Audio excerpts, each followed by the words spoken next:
All right, Shalom. This is YAHAWAH with GMS Dallas Camp.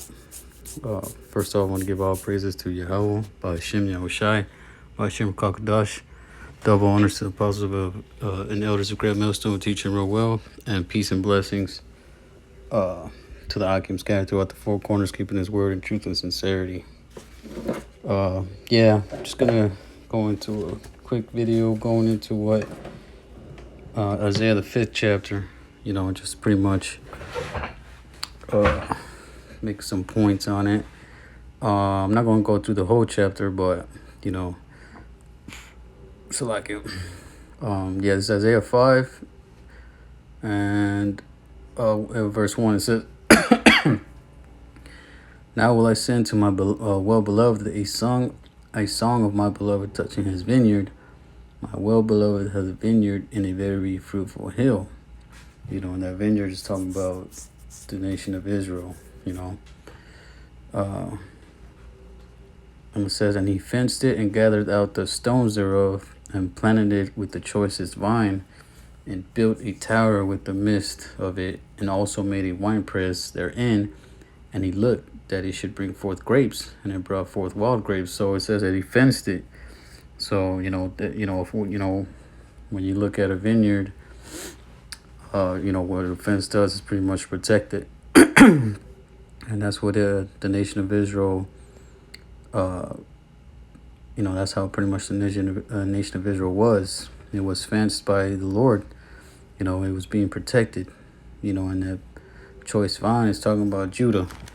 And the tower represents the prophets. I believe if you look up, it's a lot. I think if you look up vine, it tells you.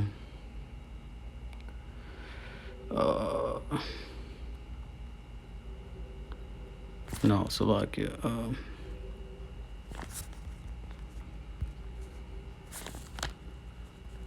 Give me 1 second. It says,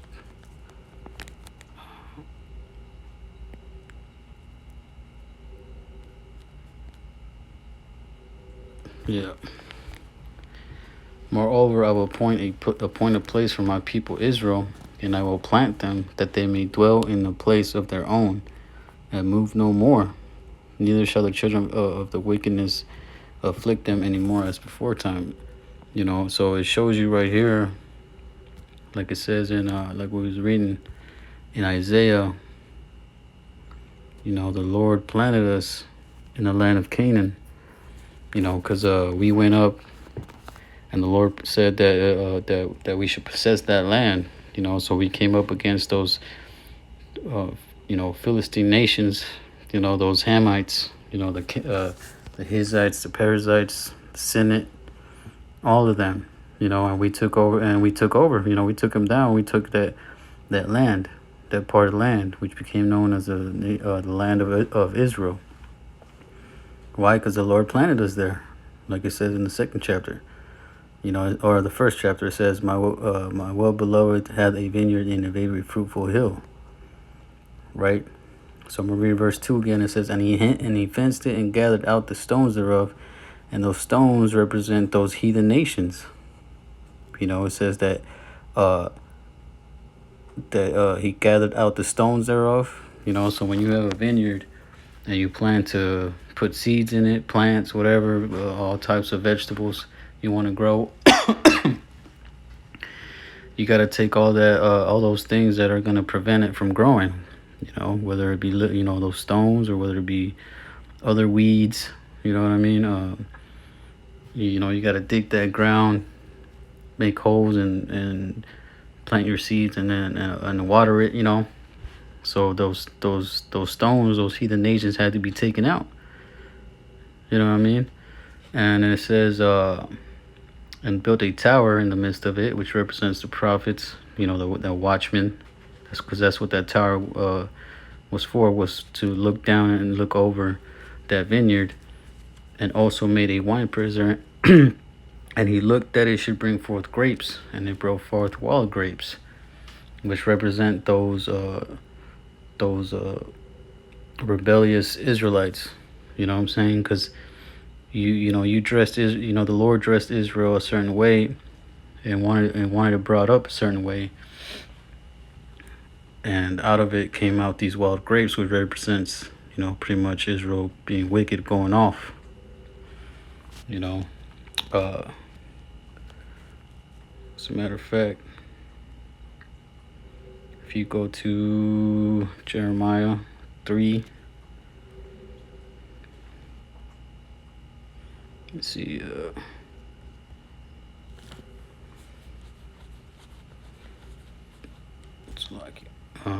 says, "Go and proclaim these words toward the north, and say, Return, thou backsliding Israel, saith the Lord, and I will not cause mine anger to fall upon you, for I am merciful, saith the Lord." Oh, Salaki, let me jump down.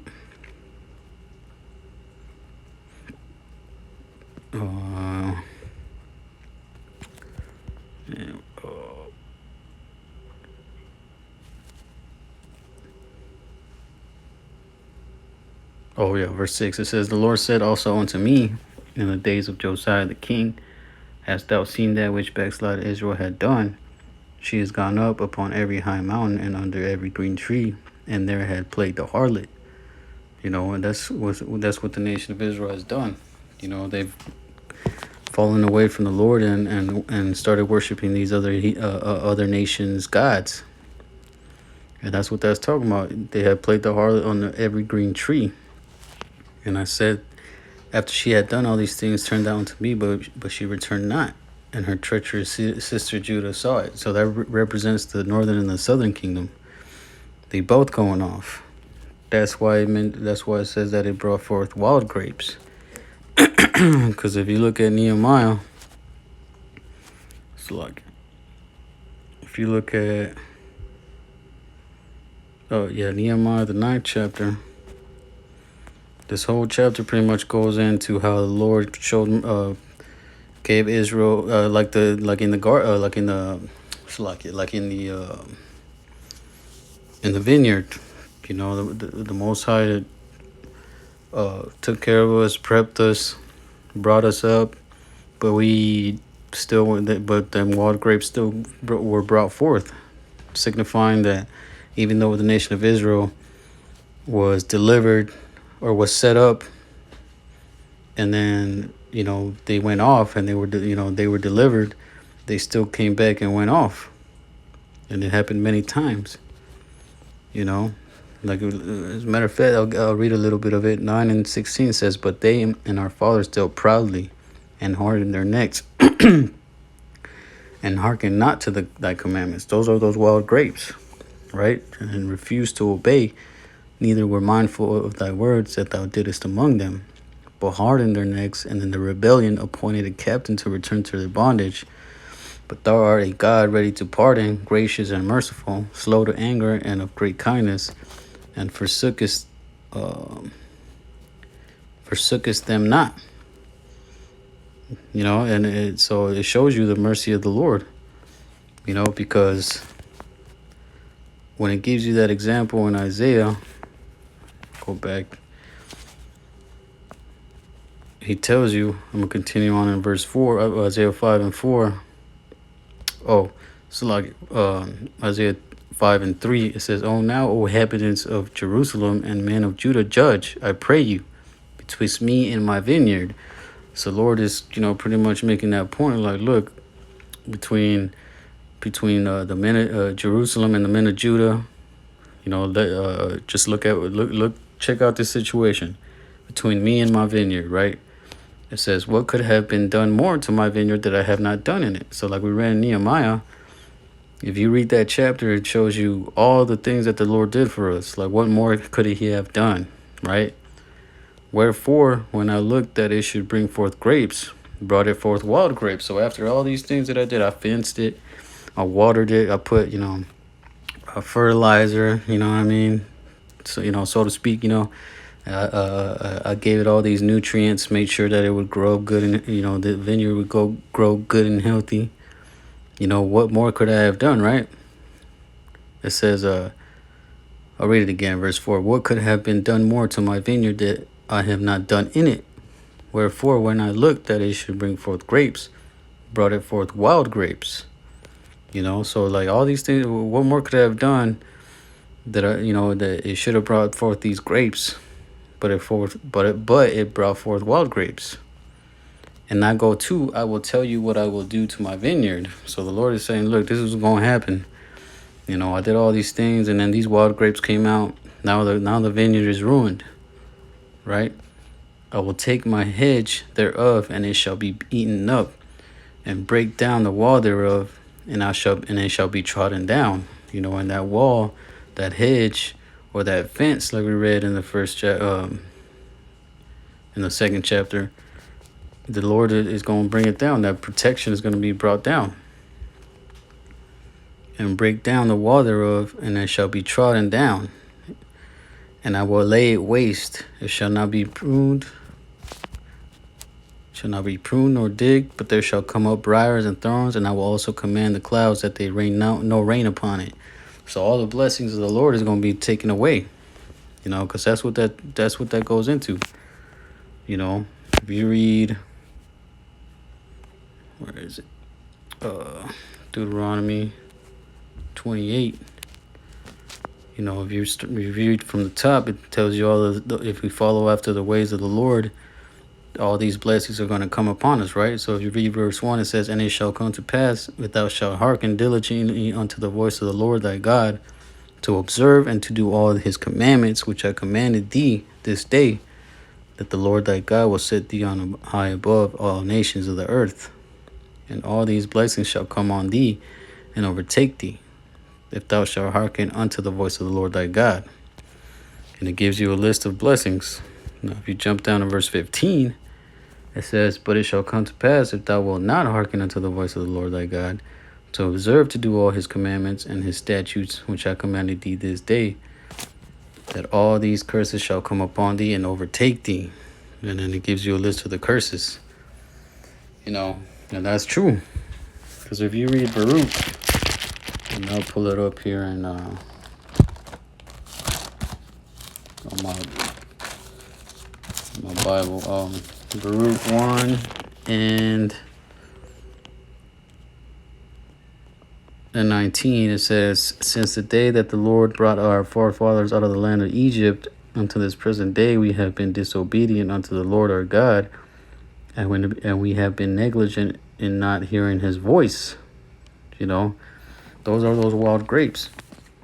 You know, they've been negligent. They were those stiff-necked Israelites, those rebellious Israelites that would not follow after the way of YAHAWASHI, right? So it says, verse 20, wherefore the evils cleaved unto us, and the curse which the Lord appointed by Moses his servant at the time that he brought our fathers out of the land of Egypt, to give us a land that flowed with milk and honey, like as it is to see this day. You know, and that's what we read in Isaiah the 5th chapter. You know, the Lord has set us upon that fruitful hill, and he gathered the stones out of it.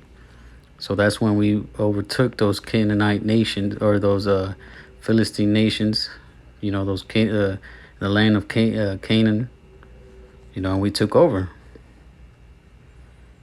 Right? So it says,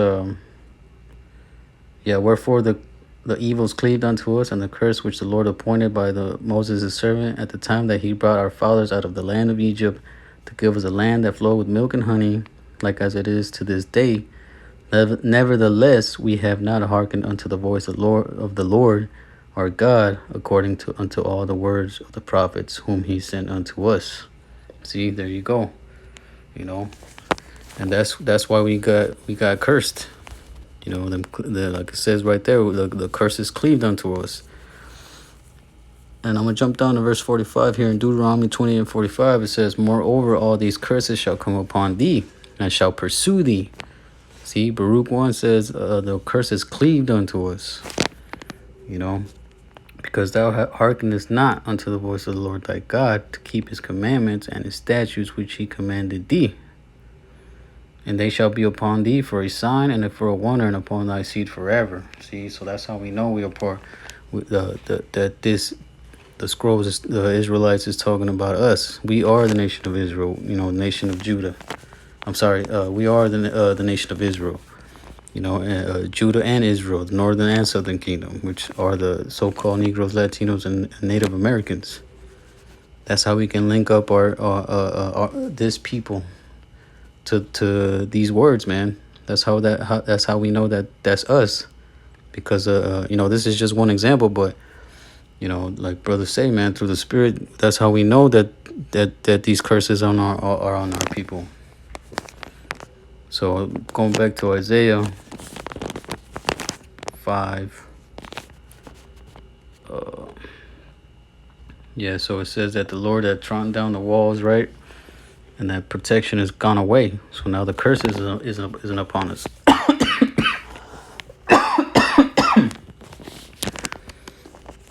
It says, and I will lay it waste, it shall not be pruned nor digged, but there shall come up briars and thorns. I will also command the clouds that they rain no rain upon it.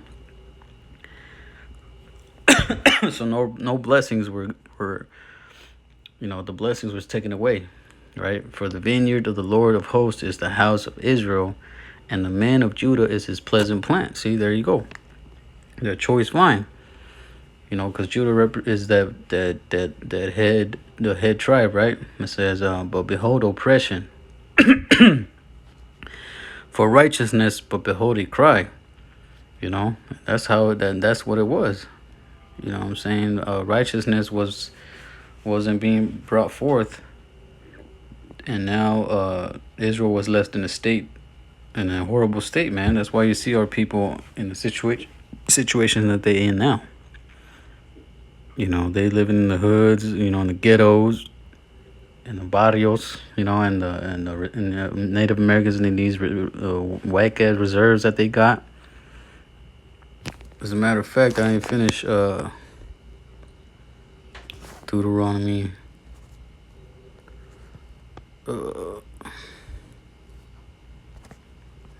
28. Right, verse 47, it says, because thou servest not the Lord thy God with joyfulness and with gladness of heart and for the abundance of all things, therefore shalt thou serve thine enemies, which the Lord shall send against thee, in hunger and in thirst and in nakedness and in want of all things, and he shall put a yoke of iron upon thy neck until he have destroyed thee. And that goes into, us going into slavery, whether it be during the Babylonian Empire, the Roman Empire, or even today here in America. This is the answer to why our people are suffering so much. But there's going to come a time where the Most High is going to deliver us out of this.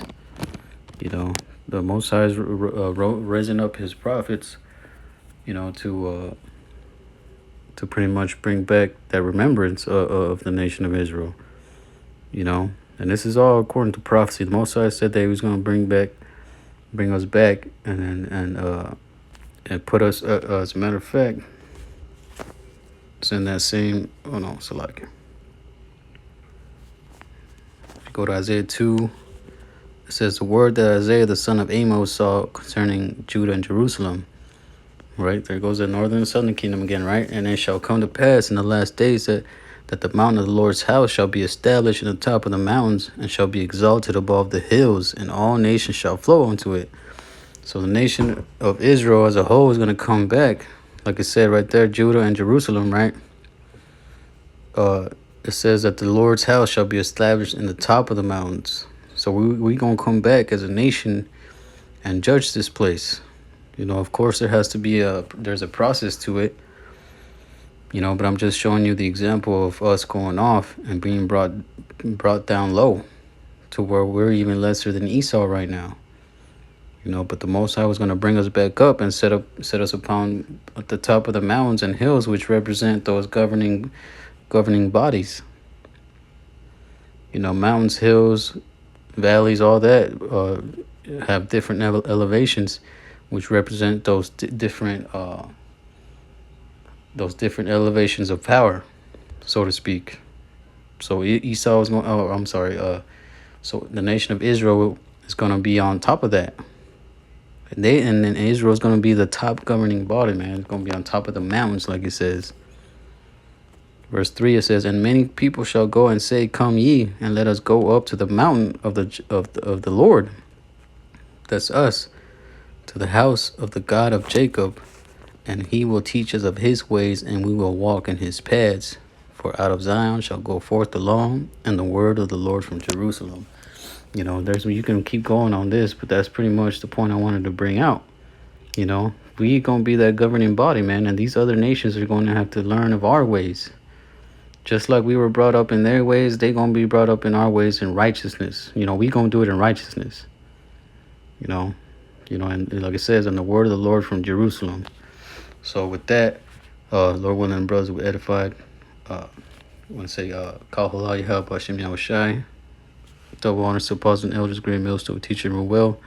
Peace and blessings to Lakim scattered throughout the four corners, keeping his word in truth and sincerity. Shalom.